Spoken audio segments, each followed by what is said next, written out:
Bakit nagpasok na yung ano? Yung sa Aklan ba yun?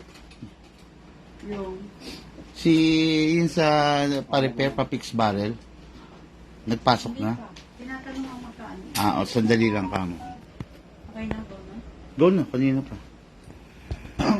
Okay mga airsoft, maiba naman tayo ngayon. No? This is a Micro CQB R5C GBBR Black Series na unit ng ating ka-airsoft from Obando, Bulacan.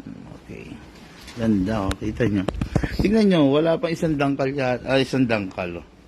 Then, wala, dalawat kalahating dangkal. No? Micro CQB nga to. Hindi ito yung regular na CQB. No? Napakaganda GBBR. Then, equipped na rin with a EOTech holographic scope. No?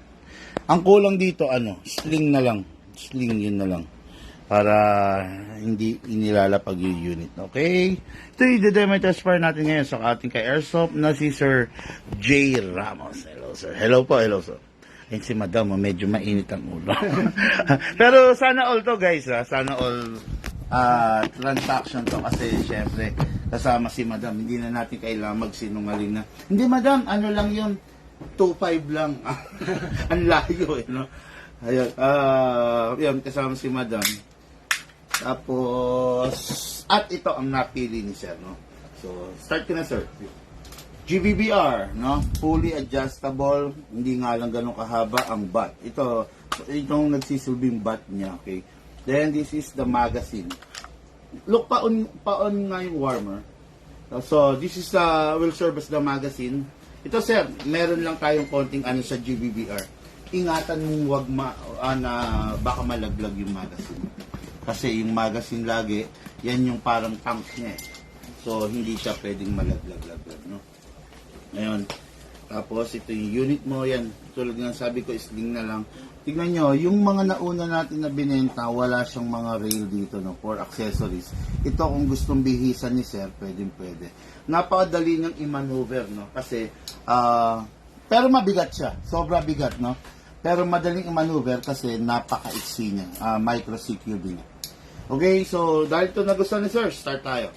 Sir, magazine, importante na gawin mo itong gagawin ko. Number 1, Sir, laging mag-i-spray dito sa output pad para maiwasan natin yung leak. Okay, Sir, press lang natin, pindutin. Okay, then spray, Sir. Okay. Yung oil, hayaan mo pumasok siya sa loob. Okay? Then, after that, dito rin naman siya, sa inlet part. Okay. Kunti lang naman, sir. Tapos, mga ka-airsoft, no, ito na yung pinakamadugo sa lahat. No? Kaya kailangan maging maingat yung pag-i-spray sa unit. Ito, sir, kailangan matutunan mo ito. Kasi, medyo sa gas blowback right wall dahil nga umaasa siya sa gas, kailangan lubricated yung loob niya. Tuturo ko sa iyo kung saan yung sprayan. Ito sir, ito tornilyo na to, tulak mo lang to. Okay, then hatakin mo siya rito sir. Yan na yung end niyan, hindi mo siya kayang bunutin ng buo. Okay, after that, yun, bubukas na siya. Yan. Ngayon, hold it tight, huwag mong hahaya. Ito sir, gagawin mo lang naman to. Sabihin na natin every 2 months. Kung addict mode, everyday ginagamit. Pero kung hindi naman, kahit once a year to sir. Kasi may lubrication na yan, gusto lang natin dagdagan sir. Okay? Ito sir, hatak to. So, pindutin mo to. Kita ba sa camera para may guide ka pag uwi mo. Okay, ito, hatak to sir. Okay? Luluwa na yung buo na yan. Uy, dito mo yan. Yan. Okay? Ito sir, hatakin mo to all the way. Iwan mo yan. Sprayan mo tong part na to. Kasi diyan umiikot tong roller na to. Ito, yung bolt. Okay? Pag hindi walang lubrication yan, sir, mauubos tong bakal. habang tumatagal. Sprayan mo yan. Okay? Tapos sir, babalik mo lang to sir. Okay? Yan. Sasama na yan. Tulak mo lang. Okay? Tapos, i-sprayan mo na itong paligid nito sir. Okay na yan sir.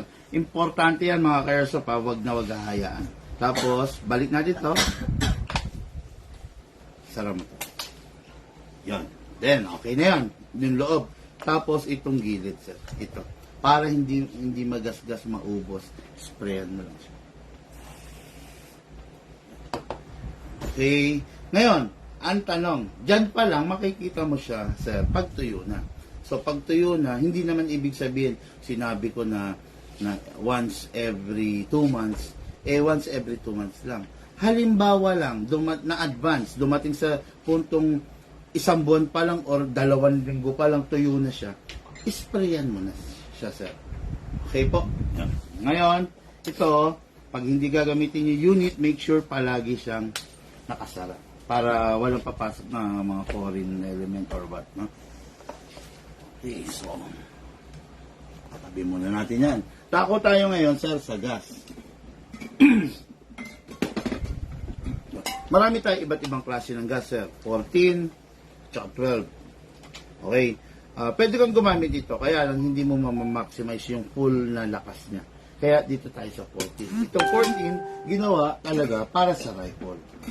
Ngayon, sir, sa paglalagay tayo ng gas, taob mo to, isakto mo dun sa valve. Okay, ganyan. Then, kapain mo kailangan sa gitna, then press down. 1, 2, 3, 4, 5, 6, 7. Okay. Sir, normally, nakikita mo naman pag sa mga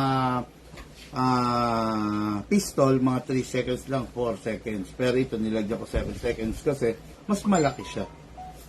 Mas nangangailangan siya ng mas maraming gas. Lako naman tayo dito, sir.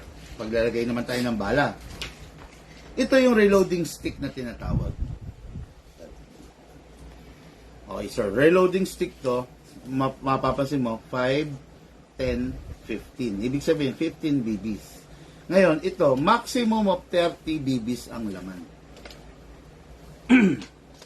Diyan ko lang, sir, ha? Actually, hindi mo naman kailangan ng ganito. Pero kung gusto mo, pwede rin naman.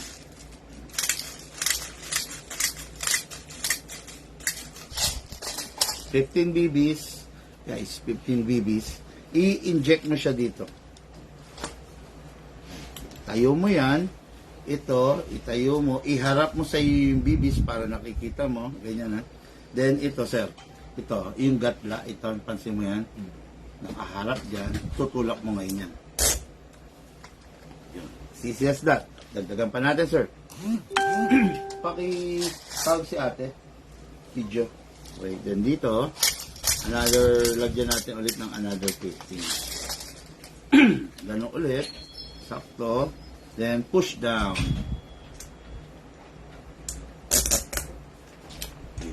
Okay. Yan. Okay na yan, sir. E di, loaded na ngayon, magpa-fire ka na actually. Wala na baka makalimutan. Gas, okay na. Tayo lang natin isa akong cameraman. Ito, sir, 0.25. Tapos, binigyan na rin kita ng 0.20. Tapos, polish BBs, no? Yan, polish BBs. So, napakaganda ng performance nito. Ang dulas.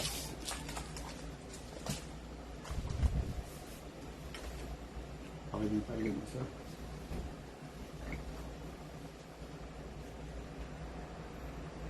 Pero yung pumilagay every 2 months naman yun. Yes, every 2 months or whichever comes first. Halimbawa, nasipat mo, tuyo na. Sprayan mo, huwag mo na antayin yung 2 months ko. Yun eh, ano lang naman yun, sir. Parang halimbawa, kung hindi mo siya ginagamit na madalas, halimbawa, let's say, once every week lang. Ganun. Yun, mga 2 months bago mawala yun. Pero, syempre, mas maagap ka maglagay ng oil, mas yung wear and tear niya, mas safe ka, diba?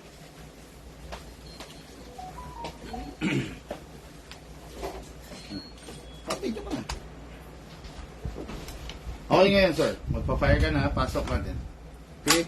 Make sure you heard the clicking sound. Make sure na hindi malalaglag. Then kasa. Hatak. Bitaw. Ready to fire. Bibigay ko sa yung unit, sir. Naka-safe. Kaya ikaw nang bahala mag-unsafe. Semi, then rapid fire.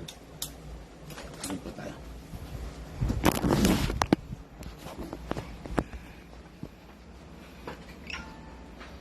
Okay. Semi.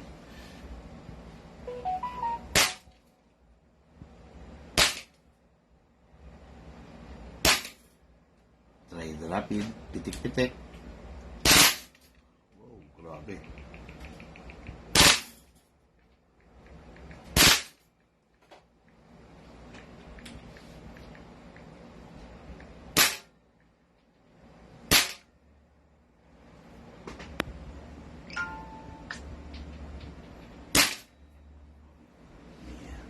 Sige sir, ubusin mo yung bala sir. Hanggang maubos yung bala.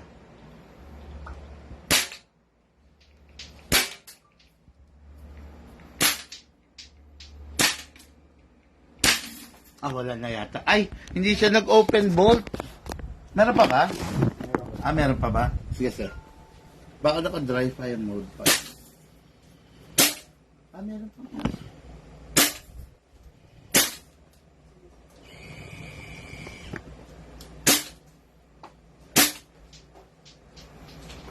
Hello, sir. Shout out, Sir Bigman. Seferino of Masabate. Yan, wala na. Hindi siya nag-open bolt, sorry mga ka-airsoft, no? Nakalimutan ko. Naka-dry fire mode siya. Ano ba yung dry fire mode? Yun yung okay na shade. Yun yung pag mga ginagamit sa pelikula, hindi siya maglalak pag wala ng bala, di ba? Yan, yung mga ginagamit nila Coco Martin, di ba? Naka-dry fire mode. So, aalisin natin sa dry fire mode. Ito, sir. Sineselect lang yan. Kung gusto mo para mag-open bolt siya, press mo lang to, then atake mo.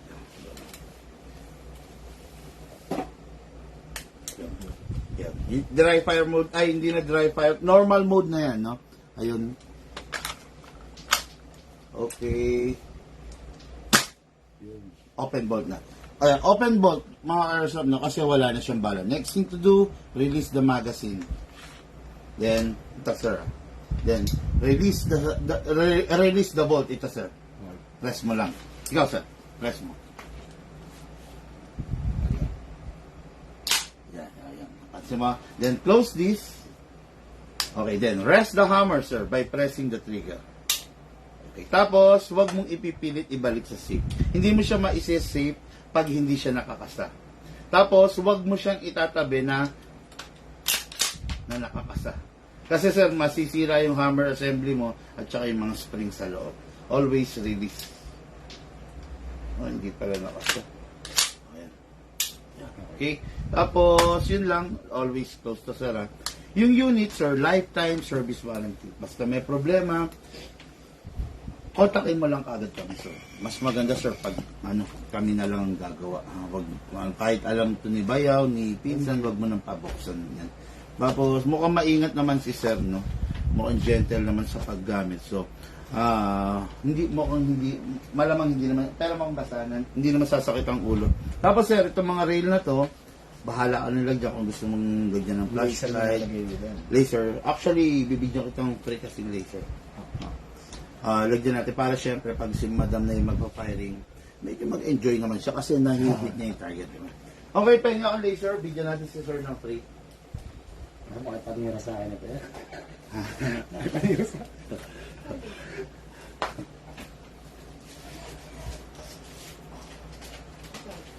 Yan. Okay. Pag si madam na hook dito, sir, bandang huli, hahanapin mo, asan ka? Nandito ako sa Big Man. Okay, lagyan lang natin, sir. Free lang to, free lang. Okay guys, end ko na yung video natin, no? Meron pa tayong inaantay na 5 pang client for today. Tignan natin kung ano oras na tayo matatapos. Okay? Tomorrow, Biyahin South, Cavite, Laguna, Batangas. Kita-kita po tayo. Lahat po tayo nagmula sa iba't ibang larangan, pinagbuklod, pinag-isa, ng iisang libangan. Yun ang paglalaro ng airsoft. Hatid sa inyo ng inyong lingkod, Pigman.